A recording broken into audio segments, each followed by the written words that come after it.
Basic salary ছিল 700, 10 ইয়ার job করি। তো আমার লাস্ট স্যালারি আসে আই থিঙ্ক 2000 পর্যন্ত, 2000 দেখ। আমি ভাবলাম যে আমি যদি জব করি 2000 টাকা আমার মূল্য 2000 টাকায় থাকবে। 2022-এ 21-এর লাস্টে 22-এর দিকে আমি ব্যবসায় নেমে যাই। শুরু থেকে আমি প্রথম একটাই দোকান ছিল, এখন তো আলহামদুলিল্লাহ আমার মোবাইলের দোকান আছে, সেলুন আছে, ফুড শপ আছে, গ্রোসারি আছে, সুপার শপ আছে। আলহামদুলিল্লাহ আমার 6-7টা দোকান আছে। সব মিলিয়ে ভালোই আলহামদুলিল্লাহ 40-50 জন স্টাফও কাজ করে। আমার ব্যবসায়ী মূলধন যদি বলি জিরো।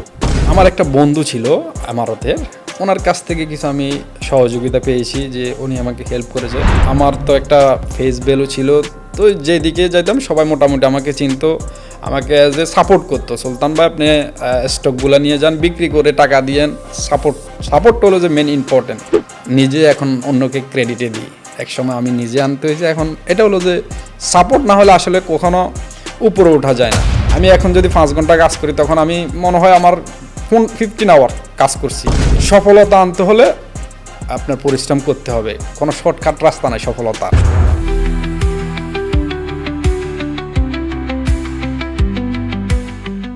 আসসালামু আলাইকুম রহমতুল্লাহি ওবারাকাতু। সবাইকে স্বাগত জানাচ্ছি দৈনিক Rupali Bangladesh podcast the Dubai show অনুষ্ঠানে, powered by Bhaiya housing, Bhaiya hotel and resort.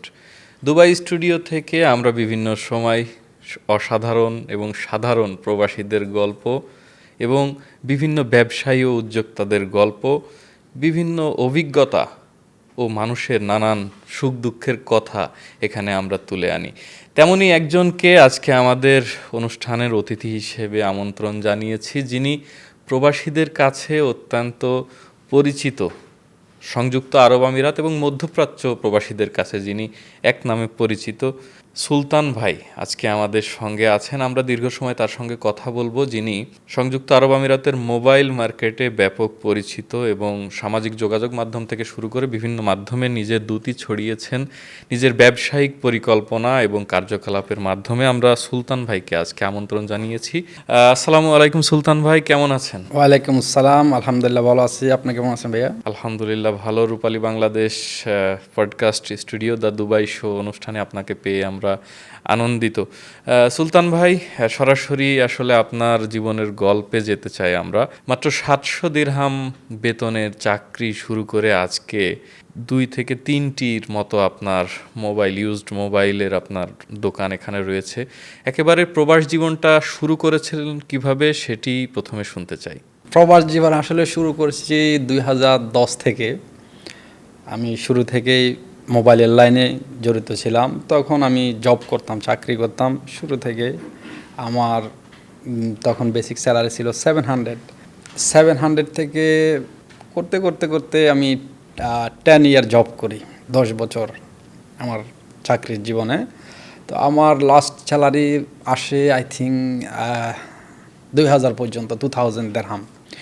তো এরপরে আমি ভাবলাম যে আমি যদি জব করি 2000 টাকা আমার মূল্য 2000 টাকায় থাকবে। তো ডিসাইড করলাম নিজে কিছু একটা করতে হবে। তো ব্যবসা করতে হলে তো সব থেকে যেটা মোস্ট ইম্পর্টেন্ট নিজের উপর আত্মবিশ্বাস। তো নিজের আত্মবিশ্বাস নিয়ে 2022-এ 21-এর লাস্টে 22-এর দিকে আমি ব্যবসায় নেমে যাই আল্লাহর উপর ভরসা করে। শুরুতে একটু আমার প্রবলেম দেখা দেয়, যে টাকা বা সব কিছু অ্যারেঞ্জ করাটা। তো আলহামদুলিল্লাহ সব কিছু শেষে যখন নামলাম, দেখলাম যে আমি আমার এই যে অনলাইন যে কৌশলটা, ওটা আমি কাজে লাগালাম, যে অনলাইন দিয়ে কিছু করতে হবে। তো শুরু থেকে আমি যখন করি আর তেমন একটা ব্যাপক সাড়া পাই নাই। তো মাশাআল্লাহ এখন তো মাশাআল্লাহ অনেক সব দিক থেকে সাড়া পাইতেছি। বাই ব্রাদার নুরাল জামান নামকে তো এক নামে চিনে।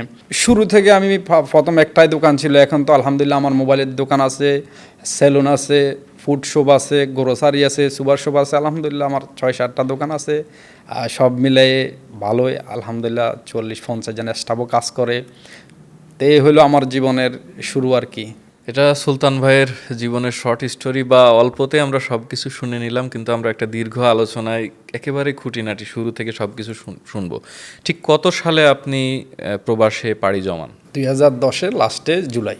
27 তারিখ 2010 সালে। চাকরি করেছেন কতদিন? 10 বছর। 10 বছর। আচ্ছা, এখান থেকে কত টাকা পুঁজি আপনি একত্রিত করতে পেরেছেন এবং আপনার ব্যবসায়িক মূলধন শুরুতে কত ছিল? আমার ব্যবসায়ী মূলধন যদি বলি জিরো। আচ্ছা, জিরো দিয়ে তো ব্যবসা করা যায় না, তাহলে কোশ্চেন করতে পারেন জিরো থেকে কিভাবে কিভাবে ব্যবসা হয়? হ্যাঁ, ওইটা আমার কাছে তখন আমি যখন ব্যবসায় নামি আমার কাছে ছিল মোর দেন 18,000 দেরহাম। ওই টাকা দিয়ে তো ব্যবসা হয় না। তো ওর থেকে আমার বাইকও দিলাম, চালাইতে হইতো তখন আমার। তো এর বাইরে আমি তখন কারো কাছ থেকে কখনো হেল্প চাই নাই, হেল্প পাইও নাই। তো আমার একটা বন্ধু ছিল আমারতের, ওনার কাছ থেকে কিছু আমি সহযোগিতা পেয়েছি, যে উনি আমাকে হেল্প করেছে। আর বাকি যখন আমার তো একটা ফেস ভ্যালু ছিল, তো যেদিকে যাইতাম সবাই মোটামুটি আমাকে চিনতো, আমাকে অ্যাজ এ সাপোর্ট করতো। সুলতান ভাই আপনি স্টকগুলো নিয়ে যান, বিক্রি করে টাকা দিয়েন, সাপোর্ট হলো যে মেন ইম্পর্টেন্ট। তো ওই থেকে দোকানটা তো আমি দিছি, আমার কাছে কিন্তু মাল বা স্টক করার ওই অ্যাবিলিটি আমার কাছে ছিল না। তো এটা আমার কিছু ভাই ব্রাদার বন্ধু বান্ধব দোকানদার ছিল, ওরা আমার অনেক যথেষ্ট পরিমাণ সাপোর্ট করছে। তো ওই থেকে আমি আস্তে আস্তে এখন তো আলহামদুলিল্লাহ নিজে এখন অন্যকে ক্রেডিটে দিই। একসময় আমি নিজে আনতে হয়েছে। এখন এটা হলো যে সাপোর্ট না হলে আসলে কখনো উপরে ওঠা যায় না। আর পরিশ্রম, আপনি প্রচুর পরিমাণ পরিশ্রম করছি। তখন ধরেন আমি এখন যদি 5 ঘন্টা কাজ করি, তখন আমি মনে হয় আমার 15 আওয়ার কাজ করছি। কারণ সফলতা আনতে হলে আপনার পরিশ্রম করতে হবে। কোনো শর্টকাট রাস্তা নাই সফলতার একটাই রাস্তা, আপনার পরিশ্রম করতে হবে, হার্ডওয়ার্ক করতে হবে। তো ওটা আমি সবসময় কন্টিনিউ করে গেছি। আচ্ছা, এত নাম থাকতে আপনার নিজের নাম সুলতান, আপনি মোবাইলের দোকানের নাম রাখতে পারতেন সুলতান মোবাইল শপ। নূর আল জামান কেন? নূর আল জামান আসলে আমি অন্য একটা নাম রাখতে চাই। যখন আমি লাইসেন্স ওপেন করি, একটা ভালো কথা বুঝেন, যখন আমি লাইসেন্সটা ওপেন করব, তখন আমার কাছে নাম, একটা ব্র্যান্ডের নাম দেওয়ার মতো টাকা ছিল না। যখন আমাকে বসানো হলো যে এই লাইসেন্সটা এই নামে দাও, তখন 2,000 টাকা বাড়তি দিতে হবে। তখন ওই 2,000 টাকা আমার কাছে ছিল না। তখন আমি আইডি কার্ড দিলাম, আমার নামে আর আমার বাবার নামের এই নামটা আসছে। আপনার বাবার নাম? আমার বাবার নাম হচ্ছে যে রফিকুজ্জামান, ওই জামানটা আমি ওখানে দিছি। আর আমার নিক নেম হচ্ছে যে মানে নূর মাহমুদ সুলতান নূর, তো ওই হিসাবে নূর আর নূর আল জামান। আমাদের সুলতান ভাইয়ের পুরো নাম তাহলে নূর মোহাম্মদ সুলতান, মাহমুদ সুলতান নূর, মাহমুদ সুলতান নূর। তো ওই নূরটা আমি ওখানে দিছি। তো আমি ব্র্যান্ডটা দেওয়ার মতো আমার টাকা ছিল না। তো ওই যখন বসাইছে বলছে এই নামটা অ্যাকসেপ্ট করতেছে অনলাইনে, এটা দিব, আমি বলছি দিয়ে দেন। তো আসলে হয়তো আমার বাবার নামে লাকি বা এরকম কিছু জানি না। তাও বাবা মা হয়তো বিজনেসে টাকা দিতে পারে নাই, তবে যে সম্পদটা আমাকে দিছে ওইটা সব থেকে বড়। সেটা হচ্ছে যে আমার মা বাবা হয়তো আমাকে বিজনেস করার সময় টাকা দিয়ে সহযোগিতা হেল্প করতে পারে নাই, তবে আমার জন্য যে দোয়াটা করছে ওই দোয়ার সব ফুজি আজকে ওই দোয়ার আমি মনে করি। আর আপনাদের ভালোবাসা, আল্লাহর রহমত। এই ব্যবসার শুরুর দিকে আসলে আপনি অবশ্যই যে কোনো ব্যবসা বা কাজ শুরু করতে মানুষ অনেক স্বপ্ন নিয়ে, অনেক আশা নিয়ে শুরু করে। আপনার শুরুর দিকে আসলে আপনার স্বপ্ন তো অবশ্যই বিশাল ছিল, একটা পরিকল্পনা নিয়ে এই ব্যবসার মাঠে আপনি নেমেছেন এবং দুবাইয়ের মতো জায়গায় ব্যবসা করছেন। এখানে ব্যবসা ওপেন করাটা যত সহজ, চালানো খুব কঠিন একটা ব্যাপার। হ্যাঁ, এই বিষয়ে আমরা কথা শুনবো। তবে শুরুর দিকে আপনি কি কি প্রবলেম ফেস করেছেন বা ঝুঁকির সম্মুখীন হয়েছেন? শুরুর দিকে এখানের অবস্থাটা যারা ইমারতে আছে, ইউএইতে আছে, সবাই জানে। আপনার যদি বিজনেস না হয়, আপনাকে পে করতে হবে দোকানের রেন্ট, বিজলি বিল, এগুলো তো আপনার ব্যবসা থাক না থাক পে করতে হবে। ইভেন আপনার যদি স্যালারি, এগুলো আপনি তো মাস্ট বি ক্লিয়ার করতে হবে মান্থলি, যদি বিজনেস হোক আর না হোক। তো দেখা যেত যে তখন আমার বিজনেস তেমন একটা ছিল না। ওই জন্য আমি দৈনিক হয়তো 500-1000 সেল করা আমার জন্য টাফ ছিল। আমি যখন ঘুম থেকে উঠতাম, আমার ভিতরে অন্য একটা টেনশন কাজ করতো যে বিজনেস নাই, এটা সেটা অনেক মানে ব্যাড ফিল আসতো। তো দেখা গেছে আফটার 6 মান্থ আমি নিজেকে মানে একদম লোহা যেরকম হয় না, লোহারে ফুরাইলে যেরকম শক্ত হয়, এরকম আমি মানে এক ধরনের শক্ত হয়ে গেছি, ধৈর্য সহকারে ছিলাম। তা আমি ভাবলাম যে কি ইনশাল্লাহ সফলতা একদিন আসবে, হাল ছেড়ে দেওয়া যাবে না। রেগেছেন তো হেরেছে, আমি ঠান্ডা মাথায় বসেছিলাম। তো দেখা গেছে এক সময় যখন আমি অনলাইনটা শুরু করলাম, কৌশল লাগালাম, আমার অনলাইন প্রচুর ব্যাপক সাড়া পায়। তো সেই সুবাদে আমি একসময় 500 সেল করতে পারিনি, আজকে আমি ধরেন 5 লক্ষ দিনে সেল করি, এমনও দিন গেছে আমার আলহামদুলিল্লাহ। আর ব্যবসা যদি আপনি বলতেছেন যে শুরু করাটা, ব্যবসা শুরু করতে হলে আপনার সর্বপ্রথম আপনাকে স্থিরভাবে চিন্তাধারা করতে হবে। আপনি বিজনেসের একটা দ্বারা সৃষ্টি করতে হবে, কি বিজনেস করবেন, নিশ সিলেকশন। হ্যাঁ, কৌশল। তারপর আপনি বিজনেস দিলেন, যে এখানের আইন কানুনগুলো আপনাকে মানতে হবে, ওগুলো সর্বপ্রথম ঠিক করতে হবে। এরপরে গিয়ে আপনি আপনার পুঁজি, যেটা আপনার পুঁজিটা আপনি ঠিক রাখতে হবে। এরপরে আপনি যে ব্যবসার একটা নিয়ম কৌশল, ওটা আপনার অনলাইন, এখন তো বিভিন্ন অনলাইন, এগুলো আপনি তৈরি করতে হবে, মার্কেটিং করতে হবে, বিশ্বাস রাখতে হবে, বিশ্বাস জোগাতে হবে। মাথা যতক্ষণ মাথা আপনার নরম ততক্ষণ পকেট গরম। এর ভিতরে এর কোনো বিকল্প নাই, আর পরিশ্রম তো করতে হবে। হ্যাঁ, এটা তো অবশ্যই, এটার কোনো শেষ নাই, যত পরিশ্রম করবেন। যদি কেউ বলে সফলতার রাস্তা শর্টকাট, আসলে না, এটা ভুল। সফলতার মূল চাবিকাঠি হচ্ছে যে পরিশ্রম। যত পরিশ্রম করবেন তত উপরে উঠবেন। আর সফলতার রাস্তা কখনো স্মুথ হয় না। ধরেন বাধা আসবে, কাটা থাকবে, এগুলো সব অতিক্রম করবে। ফোকাস থাকতে হবে। আমরা যখন ড্রাইভ করি সামনের দিকে, সাইড মিররে 2-1 বার তাকাইলে চলে। ওই ফোকাসটা আপনার মেরর সামনেরটাকে রাখলে ইনশাল্লাহ সফলতা আসবে। আপনি পরিশ্রম করেন, বাকি সফলতা দেওয়ার মালিক আল্লাহ। হ্যাঁ, এটাও যেমন একটা কথা। আবারও আমরা কিন্তু আরেকটা কথা সবসময় মানুষকে বলতে শুনি যে হারছি তবে শিখছি, কিন্তু হারছি আর শিখছি এটাই কিন্তু মূল কথা না। হারতে হারতে যেমন আমরা জিততে পারি, এই হারার পর আবারও চেষ্টা করাটা কিন্তু গুরুত্বপূর্ণ। হ্যাঁ, হারাটা আসলে ওটা হারা না, ওটা শিক্ষা। নিজেকে ধরেন এরকম লোহা যেরকম ফুরাইলে শক্ত হয়, নিজেকে এরকম লোহার মতো করতে হবে, ধৈর্য রাখতে হবে, দেন সফলতা আসবে। পরিশ্রম করতে থাকেন, হারতে থাকেন, হারাটা আপনাকে একদিন উপরে নিয়ে যাবে। ওটা হচ্ছে যে আপনার শিক্ষা। তো ওই আপনাকে একদিন হারাটাই আপনাকে জিতাবে। দেখেন যত বড় বড় ব্যবসায়ী আছে তারা কিন্তু একদিনে উপরে উঠে নাই, তারা দাফে দাফে আস্তে আস্তে হেরেই উঠেছে। একদিন সফলতা আসবে। আপনি যদি ঘুমায় স্বপ্ন দেখেন আমি 10 তলা বিল্ডিংয়ের 10টার মালিক হবো, 10টা গাড়ির মালিক হবো, নেভার পসিবল না। স্বপ্ন দেখা, চিন্তা করা, এটা খুব সহজ। বাস্তব আর স্বপ্নই পারে কাছে। আপনি স্বপ্নকে যদি বাস্তব পূরণ করতে হয়, you have to hard work. আপনাকে কাজ করতে হবে, পরিশ্রম করতে হবে। শুধু বললে আর চিন্তা করলে হবে না, আপনি মাঠে নামতে হবে। মাঠে না নামলে তো আপনি গোল করতে পারবেন না। এই যে আমরা মাঠে যখন নামি, জিতা চিন্তা করে নামি, হারা চিন্তা করে না। যখন আপনি কাজে ফোকাস দিবেন, ইনশাআল্লাহ সফলতা আসবে। আপনার মন মানসিকতা, ধীর, আত্মবিশ্বাস স্ট্রং রাখতে হবে। সব থেকে যেটা ব্যবসায়ের ক্ষেত্রে সফলতা যদি আসতে হয়, আপনি নিজের প্রতি আত্মবিশ্বাস আর হচ্ছে যে জিদ, এই দুইটা জিনিস আপনার রাখতে হবে। দুবাইয়ের মোবাইল মার্কেটটি খুব গুরুত্বপূর্ণ একটি মার্কেট। এখানে আমরা মানুষের হাতে হাতে আইফোন দেখি, সব শ্রেণীর মানুষের হাতেই প্রায় হাতে হাতে আইফোন। এছাড়াও নামি দামি ব্র্যান্ডের ফোন সবার হাতে ভেরি ইজিলি এবং খুব স্বল্প দামেই। আজকে একটা আইফোন অনেকে ব্র্যান্ড নিউ কিনছে, আবার অনেকে ইউজড ফোন খুব অল্প দামে ভালো কোয়ালিটির ফোন কিনছে।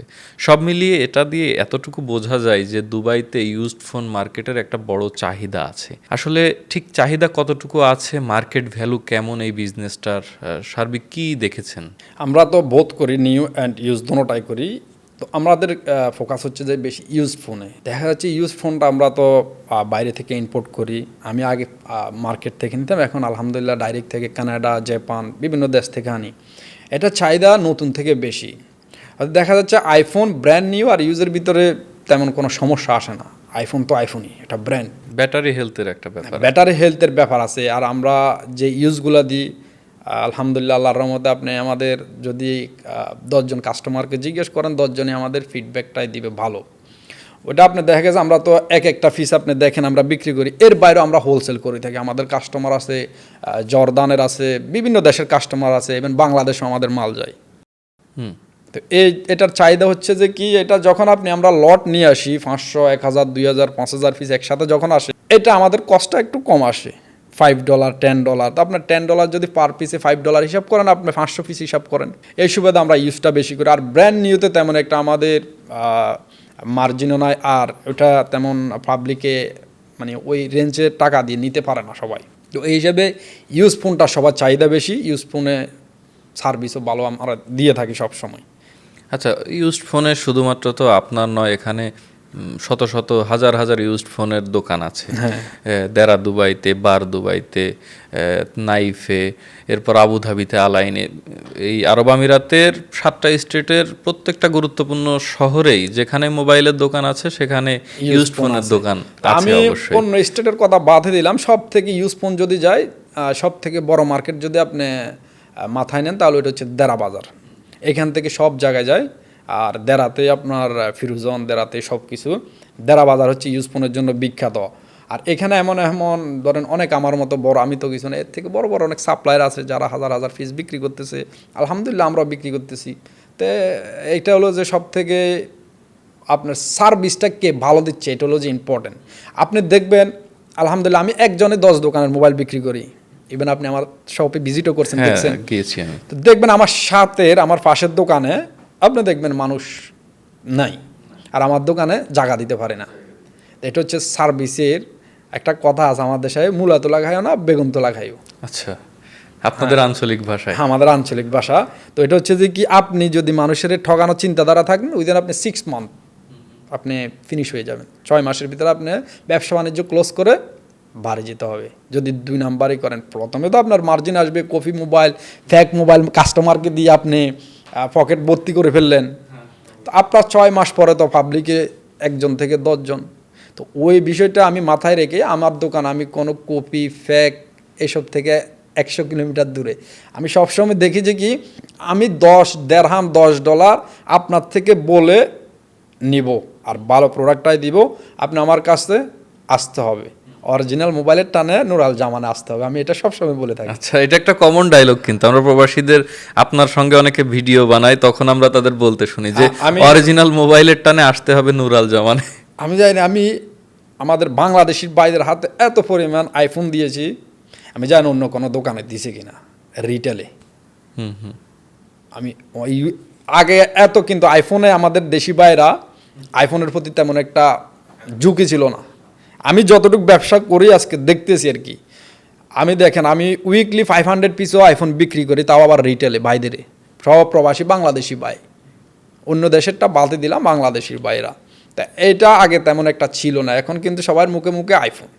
আইফোন ছাড়া মানে হবে না। আচ্ছা, যারা আইফোন কিনছে, সব থেকে হট মানে model, hot item, hot moving, ওটা হচ্ছে যে 300 কালা মোবাইল আইফোন। সুলতান ভাইয়ের কাছে একটা জিনিস জানতে চাই, যারা ইউজড ফোন কেনেন, প্রতারিত হওয়া মানে প্রতারকের তো অভাব নেই, প্রতারিত হতেও সময় লাগে না। মানে একটা অরিজিনাল আইফোন, ইউজড আইফোন কিনছে, এটা যে অরিজিনাল বা এই ফোনটা অথেন্টিক, এটা চেনার কি উপায় আছে? এটা চিনার উপায়, আপনি যদি সাধারণ একটা মানুষ হয়, উনি মোবাইল সম্পর্কে আইডিয়া নাই, উনি কখনো বুঝবে না। আর ইভেন যার কাছে আইডিয়া আছে উনিও বুঝবে না। ছকছক করলে যেমন শোনা হয় না, আপনি মোবাইলটাকে কাবার পেঁচায়ে একদম নতুনের মতো করে বিক্রি করতেছে মার্কেটে, কিন্তু প্রাইস ব্র্যান্ড নিউ করেও বিক্রি করতেছে। প্রাইস কিন্তু মার্কেট থেকে 500, অনেকে দেখছে যে কম দেখে নিয়ে নিতেছে। Within 3 days 5 days highest 15 days return back আসতে হবে। এটা প্রতারিত হওয়া খুবই ইজি। যারা চিনে না, হয়তো দেখা গেছে, দেখেন আপনি সুপার শপে যাবেন, সুপার মার্কেটে, ওইখানে দেখবেন গোস্ত, মাংস আর কি, মাংস 20 টাকা, 22 টাকা, 25 টাকা, 40 টাকা, 50 টাকা। কেন আছে? ফ্রেশ কান্ট্রি আলাদা আছে। মোবাইলের ক্ষেত্রে same, A grade, B grade, C grade, A+, B+, C+। আপনি যদি মনে করেন অন্য জায়গায় আমি 2000 দিরহাম দিয়ে আইফোন পাচ্ছি 14 প্রো ম্যাক্স, আপনার দোকানে 2500 টাকা, তাহলে আপনি বুঝতে হবে ওইটা 2500 টাকার জিনিস আর ওইটা 2000 টাকার জিনিস, ডিফারেন্স আছে। এটা অনেকে বুঝে না, তো না বুঝে নিয়ে নেয়, পরে কিন্তু আসি ঝগড়া করে। এরকম আমি গতকালকে আমার ফাঁসের দোকান হয়েছে। সোশ্যাল মিডিয়ায় আপনি ব্যাপক জনপ্রিয়, নুরাল জামান, সুলতান ভাই বলতেই ইউটিউব, ফেসবুক, টিকটক প্রবাসীরা এক নামে চেনে এবং আপনার ভয়েসের সঙ্গে, আপনার চেহারার সঙ্গে পরিচিত। যদিও আপনি অন্য তেমন কোনো কন্টেন্ট বানান না, একমাত্র শুধু আপনার মোবাইল সেলের জন্যই সোশ্যাল মিডিয়াটাকে পজিটিভলি ইউজ করেন। আসলে এই আইডিয়াটা আপনার কাছে কিভাবে আসলো যে মার্কেটিংয়ের জন্য সোশ্যাল মিডিয়াকে নিজের মতো করে ব্যবহার করা যায়? 2020, 21, 22 আমি কিন্তু কন্টেন্ট করতাম, টিকটক করতাম। তখন আমার লাইফে আমি 6 মান্থ আমি জবলেস ছিলাম, আমার অনেক টেনশনে ছিলাম। তো ওই টিকটক তখন থেকে আমার একটু পরিচিতি ছিল। দেন আমি যখন মোবাইল মার্কেটে আসি, তখন থেকে আমি ওগুলা বাদ দিই, আমার বিজনেসের যে দাপটা ওইটা এগিয়ে নেওয়ার জন্য আমি আমার যে মোবাইলের এগুলাই দিয়ে থাকি। আর এখন তো হচ্ছে যে আপনার যদি মনে করেন পায়ের তালু থেকে মাথা পর্যন্ত হচ্ছে যে আপনার অনলাইন। আপনার কাছে কি প্রোডাক্ট আছে এটা আপনি দেখাবেন কিসের মাধ্যমে? আপনি তো এখানে যে আপনি আসেন আমি তো জানি না, নিচ থেকে তো আমি জানি না। তো এটা আমাকে এখন চিনতেছি কীভাবে? মানুষের ক্যামেরার মাধ্যমে। এই ক্যামেরার মাধ্যমে সারা দুনিয়ায় অনলাইনের মাধ্যমে ছড়াইতেছি। এটা হচ্ছে যে সব থেকে বড় আমার মধ্যে বিজনেসের মধ্যে এটা সবথেকে একটা অন্যতম অনলাইন। টিকটক বলেন, ফেসবুক বলেন, এই মার্কেটিংটা হলো সবথেকে বড় জিনিস। মার্কেটিং না থাকলে আপনার বিজনেস নাই, থাকবে না। অফলাইনে কোনো বিজনেস এখন বর্তমান আমি দেখছি না। তবে এখান থেকে আপনি যদি আপনার কাছে জানতে চাই যে কেমন অর্ডার আপনার আসে অনলাইন থেকে এবং অফলাইনে কেমন সেল হয়, সাড়া পান কোনটাতে বেশি, অনলাইনে নাকি অফলাইনে? কাস্টমাররা কিভাবে আসে, আপনার দোকান কিভাবে রিচ করে তারা? অফলাইনে বলতে আমি যদি বলি আমার দোকানে যত কাস্টমার আসে আমি বলবো 90% কাস্টমার আমার অনলাইনের, আমার ভিডিও আপনার দেখে আসে, ভিডিও দেখে আসে। ভিডিও দেখে আসে। আপনি দেখবেন আপনি এখান থেকে বাংলাদেশে যাইতে কয় ঘন্টা লাগে? 5 ঘন্টা ধরেন, 5 থেকে 6 ঘন্টা। 6 ঘন্টা ধরেন। আপনি আবুধাবি শিলা থেকে আসতে কয় ঘন্টা লাগবে? কয়টা গাড়ি চেঞ্জ করতে হবে? যার কাছে গাড়ি নেই মোর দেন 5-6 ঘন্টা লাগে। ওইখান থেকে পর্যন্ত আমার দোকানে আসে। একটা মোবাইল কিনতে আসেন, আসলে একটা মানুষের ভালোবাসা, একটা মানে আশা ইচ্ছা অরিজিনাল মোবাইলের জন্য আসা হয়। এরকম করে আমরা যে অনলাইনে অর্ডার নিই, আমাদের একটা টিম আছে, 5-6 জন মানুষ আমাদের হোয়াটসঅ্যাপে বসা থাকে। ওইখান থেকে যদি একজনে 10টা করে অর্ডার নেয়, 6 জন ব্যক্তি 60টা, তো এরকম একজনে 20টা করে আমাদের অর্ডার নেয় দৈনিক 100-200। যখন মার্কেট আরও ভ্যালু বেশি থাকে, হাই গরম থাকে, তখন তো আমাদের 300 পিসও অর্ডার আসে। তো দেখা গেছে দোকান থেকে মাঝে মধ্যে অর্ডার বেশি আসে, বোথ সেম মানি। আপনার যারা ভিডিও দেখে এসে তারা অনলাইনের, যারা অর্ডার করতেছে, হয়তো একটা মানুষ লেবারের কাজ করে, ওনার ছুটি পাচ্ছে না, অনেক দূরে, তো উনি অর্ডার করে। তো এই সুবাদে সব মিলে অনলাইনের। অফলাইনে আমি 10% দিলাম, অনলাইন 90%। আপনার বিজনেসটা যদি একটু ধাপে ধাপে চিন্তা করি, সবাই জানে সুলতান ভাই ভিডিও বানায় আর ফোন বিক্রি করে, কিন্তু আপনার বিজনেসটা যদি ধাপে ধাপে চিন্তা করি, কিভাবে আপনার বিজনেসটা কাজ করে, যেমন আপনার শপ, আপনার স্টাফ, তারপর হচ্ছে অর্ডার ডেলিভারি, এই জিনিসটা ধাপে ধাপে কিভাবে কাজ করে? অ্যাজ এ টিম, আমি টিমের মতো সবাইকে রাখছি অ্যাজ এ ভাই ব্রাদার হিসেবে। আমি দোকানের ছেলেদেরকে কখনো স্টাফ মনে করি নাই। আপনার নিজের আপন বড় ভাইও আপনার সঙ্গে আমার কাজ সাথে করছে। আছে। তো একজনকে আমি একটা দায়িত্ব রাখছি। দেখেন আমি কিন্তু এখন দোকানে তেমন একটা সময় দিতে পারি না, সারাদিন থাকতে হয় ফিরোজনে। আপনি মনে করেন 3-4টা দোকানের মাল প্রতিদিন যদি এক দোকান 100 করেও যায়, 300 পিস দৈনিক। হ্যাঁ, তো 300 পিস মাল কালেকশন করা কিন্তু এত ইজি না। আপনি ব্যবসায় কখন লাভ করতে পারবেন? আপনি যখন কিনতে যাবেন, যদি ওই জায়গায় কম পান, কম কিনতে পারেন, এই জায়গায় আপনি কমায় কাস্টমারকে যদি কমাই দিতে পারেন, কাস্টমার আরও বাড়বে। একটা মানুষ আপনার কাছে আসলো, দোকানদার আপনার থেকে হোলসেলে মাল নেবে, উনি যদি আপনার থেকে কমে না পেয়ে যদি নিয়ে লাভ না করতে পারে, সেকেন্ড টাইম কিন্তু উনি আপনার কাছে আসবে না। এই জিনিসটা আমি মাথায় রেখে যখন আমি বাই করি মোবাইলগুলো অকশন থেকে বলেন বা বিভিন্ন সাপ্লায়ার থেকে, তখন আমি চেষ্টা করি যে ভালো কোয়ালিটির ভিতরে $1-2 কমাই পাইলে অনেক টাকা। তো এই জন্য আমি দোকানে তেমন একটা টাইম দিতে সারাদিন থাকি ফ্রিজনে, অনলাইনে এগুলো নিয়ে ব্যস্ত থাকি। ফ্রিজনের আমি দোকানের প্রত্যেকটা ছেলেরে মানে টিমের মতো করে দিছি। এর টিমে এতজন কাজ করবে, এর টিমে এতজন কাজ করবে, একটা দায়িত্ব দিয়ে দিছি।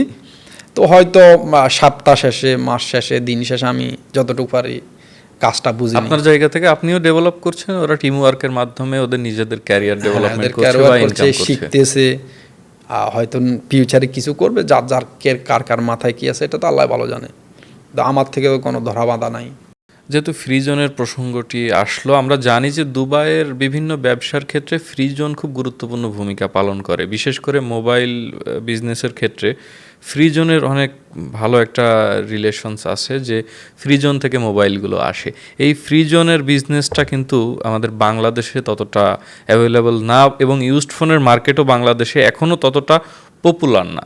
বাংলাদেশে যদি ইউজড ফোনের এই মার্কেটটা ওখানে তৈরি করতে হয়, বা বৈধভাবে ওখানে যদি এই মোবাইল ফোনের ব্যবসাটা, নুরাল জামানেরই one of the store in Bangladesh, বসুন্ধরাতে নুরাল জামানের একটা স্টোর হতে পারে, যেখানে দুবাইতে যে ফোনগুলো পাওয়া যাবে সেগুলো বাংলাদেশেও পাওয়া যাবে। সেটা কিভাবে সম্ভব? এবং ফ্রিজনের কাজটা বাংলাদেশে শুরু করতে চাইলে আপনার কি মনে হয়, কি করা উচিত? Very good. ফিরোজন আসলে এটা দেশ এগিয়ে যাওয়ার একটা স্থান আমার মতে। ওই ফিরোজন থেকে সব কিছু আসা ওইখান থেকে, ওটা দেশ এগিয়ে যাওয়ার একটা মানে বন্দর যেটাকে বলে অন্যতম একটা কারণ। তো ফিউশন যদি বাংলাদেশে হয় এটা তো আমার জন্য না, যারা ছোট ছোট আছে, যাদের স্বপ্ন আছে, A to Z সবাই বিজনেস করতে পারবে। ফিউশনটা যদি এখানের মতো আমাদের দেশে ফ্রি করে দেওয়া হয়, যেটা চার্জ নেওয়ার ওইটা ইজি করে দেওয়া হয় আর কি। আমাদের দেশে তো আপনি দেখেন একটা কন্টেনার নামলে ওইটা নিয়ে আসতে মনে হয় মান্থ লেগে যায়। এখানে আজকে আপনার কন্টেনার নামছে, আপনি সকালে নামছে, উইদিন 1 আওয়ার ভিতরে আপনি রিলিজ করতে পারবেন। তো এটা হলো যে একদম ইজি। ব্যবসা করতে হলে আপনার রাস্তাঘাট একদম মানে ক্লিয়ার, কোনো ট্রাফিক নাই, জাম নাই, আইন কানুন এগুলো পারফেক্ট থাকতে হবে। আপনি দেখেন আমি এক স্টেটে বসে আমার 7টা স্টেটে বসে ব্যবসা করতে পারবেন কি না? আপনি যাওয়া লাগবে না, সব কিছু এখানে বসে করতে পারবেন। তো ফ্রিজন হচ্ছে যে এরকম একটা জিনিস দেশ এগিয়ে যাওয়ার, ওইখান থেকে কিন্তু সব কিছু ইনপুট করা হয়। আপনি দেখেন আজকে ফ্রিজনে আমার মাল আসছে, হয়তো আমি গেলাম, না গেলে মাল কিন্তু না রিলিজ করে দিবে, এরকম সম্পর্ক আমার আছে। তো হ্যাঁ, বাংলাদেশে অবশ্যই আমি ব্রাঞ্চ দিব খুব তাড়াতাড়ি, আশাবাদী আছি, মাথায় আছে ইনশাল্লাহ, বাকিটা আল্লাহর ইচ্ছা। সুলতান ভাই অনেক ব্যস্ত মানুষ, যে কারণে সুলতান ভাইয়ের ভিডিওগুলা মানুষকে অনেক রাত্রে দেখতে হয়। গভীর রাতে সুলতান ভাই লাইভে আসেন, সুলতান ভাইয়ের ভিডিও প্রকাশ করেন। সারাদিন সুলতান ভাই আসলে কি করেন, বা এই ব্যবসার পিছনে আপনি যে সারাদিন ব্যস্ততা যেটা পার করেন, সেগুলোর বিস্তারিত শুনতে চাই। একদিনের একটা ব্যস্ততম দিনের ঘটনা শুনতে চাই। দেখেন, একদিন আমি এমন দিন সকাল মানে 10টা থেকে হয়তো রাত সকাল 10টা থেকে আরেক সকাল 10টা পর্যন্ত কাজ করছি আমি। কিন্তু এরকম আমার দিন গেছে কাজে। বলে কি এরকম কাজ, যখন আমার মালগুলো আসে রিলিজ হয়, তখন ওগুলো আমি অ্যাকাউন্ট করতে হয়। তারপরে সবগুলা রেডি করা লাগে, বারকোড সিস্টেম যেগুলো কম্পিউটার উঠানো লাগে। তো এরকম কাজ করতে করতে অনেক দেখা গেছে সারা রাত আমি না ঘুমায় থাকতে হয়, পরের দিন গিয়ে ঘুমাতে হয়, এরকম ব্যস্ত দিন যায়। যাই হোক, আসলেই পরিশ্রম বৃথা যায় না, সেটি আপনাকে দেখলেই বোঝা যায় যে পরিশ্রমের যেমন সফলতার শর্টকাট নেই, তেমন সফল হতে পরিশ্রমের কোনো বিকল্প নেই, যেটি বারবার আপনি আমার বলছিলেন। মতে যদি মানে সফলতার কোনো সিঁড়ি নেই, কোনো শর্টকাট রাস্তা নাই, সফলতার একটাই রাস্তা, সেটা হচ্ছে যে পরিশ্রম সফলতার মূল চাবিকাঠি। পরিশ্রম করেন, আপনি ধৈর্য ধরেন, আপনার বাকিটা সফল হওয়ার মালিক কিন্তু আল্লাহ, সফলতা দেওয়ার মালিক আল্লাহ। চেষ্টা কিন্তু আপনাকে করতে হবে। নুরাল জামানকে নিয়ে আপনার আরো কি পরিকল্পনা রয়েছে সামনে? নুরাল জামানকে নিয়ে তো অনেক চিন্তাধারা আছে, এগুলো তো বলে শেষ করা যাবে না। যেরকম এই যে দেখেন নুরাল জামান, মানুষের এখন শুধু হয়তো ইউএর ভিতরে অনেক জানাশোনা, তা আমি চাইতেছি এর বাইরে মিডল ইস্টে বিভিন্ন দেশে নুরাল জামানকে নিয়ে যেতে, এটা আমার আশা আছে আর কি। দৈনিক Rupali Bangladesh podcast show the Dubai শোতে আজকে আপনি এসেছেন, এবং আমরা প্রবাসীদের নিয়ে নিয়মিত এই আয়োজনটি করে যেতে চাই, এবং এর পিছনে আমাদের সবথেকে গুরুত্বপূর্ণ ভূমিকা পালন করছে ভাইয়া housing, Bhaiya hotel and resort. আসলে প্রবাসীদেরকে আপনি কিভাবে পরামর্শ দিতে চান যে তারা এখানে যে কাজ করছেন, তারা আসলে তাদের সঞ্চয়ের প্রয়োজন আছে, শখ আহ্লাদ পূরণের বিষয় আছে, দেশেও কিছু করার ক্ষেত্রে তাদের গুরুত্বপূর্ণ দায়িত্ব তাদের রয়েছে। সেক্ষেত্রে দেশে জমি জমা কেনার দিক থেকেও প্রবাসীদের আমি পরামর্শ দিই যে আপনারা সঞ্চয়ের একটা বড় অংশ দিয়ে জমি জমা কিনুন। সেক্ষেত্রে ভাইয়া হাউজিং তাদেরকে যথেষ্ট হেল্প করছে। বাংলাদেশে ভাইয়া হাউজিংয়ের বেশ কিছু প্রজেক্ট রয়েছে, টিউলিপ ভ্যালি, বীরতারা সিটি, এরকম আরও প্রজেক্ট রয়েছে। প্রবাসীদের এই ধরনের হাউজিং প্রজেক্টে যুক্ত হতে বা সম্ভাবনাময়ী এমন খাতে যুক্ত হওয়ার ক্ষেত্রে আপনি কি পরামর্শ দেবেন, যে ইনকামের একটা বড় অংশ দিয়ে তাদের কি করতে বলবেন আপনি? শর্টকাটে তো কোনো কিছু করা যায় না, 10তলা বিল্ডিংও শর্টকাটও হয় না, একদিনও হয় না। তো আপনি আজকে জব করতেছেন, আপনার স্যালারি 3000 2000, ওইখান থেকে আপনি কিছু সেভ করতে হবে। আজকে ধরুন আমি একটা কথা দিই, দৈনিক যদি আপনি 3 টাকা করে বা 5 টাকা করে সেভ করলেন, মাস শেষে আপনার অনেক টাকা। এরকম করতে করতে আপনি যখন একটা বিগ অ্যামাউন্ট হবে, তখন আপনি এরকম 2 বছর 3 বছর করে করে আপনি সেপারেট করেন, আপনি টুগেদার করেন মানিটা সব এক জায়গায় করে আপনি একটা বিজনেস করেন, বিজনেসে যুক্ত হতে পারেন। ধৈর্যটা ইম্পর্টেন্ট, স্থির থাকতে হবে, যেটা আমি এটা করব, সব কিছু পরিকল্পনা করে আপনি ইনভেস্ট করতে পারেন। আশা করি ওই জায়গাতে আপনি হয়তো লস না খাওয়ার সম্ভাবনা নেই। হ্যাঁ, আমরা আসলে অনুষ্ঠানের একেবারে শেষ পর্যায়ে আসলে ব্যক্তিগত কিছু কথা জানতে চাই। পরিবারে কে কে আছে সুলতান ভাইয়ের, বাবা মা আর? পরিবার আমার আমরা 4 ভাই, আর মা আছে, বাবা আছে, এক বোন, বোন তো ম্যারিড, আর বড় 2 ভাই বিয়ে করছে, আর আমরা 2 ভাই এখনো সিঙ্গেল।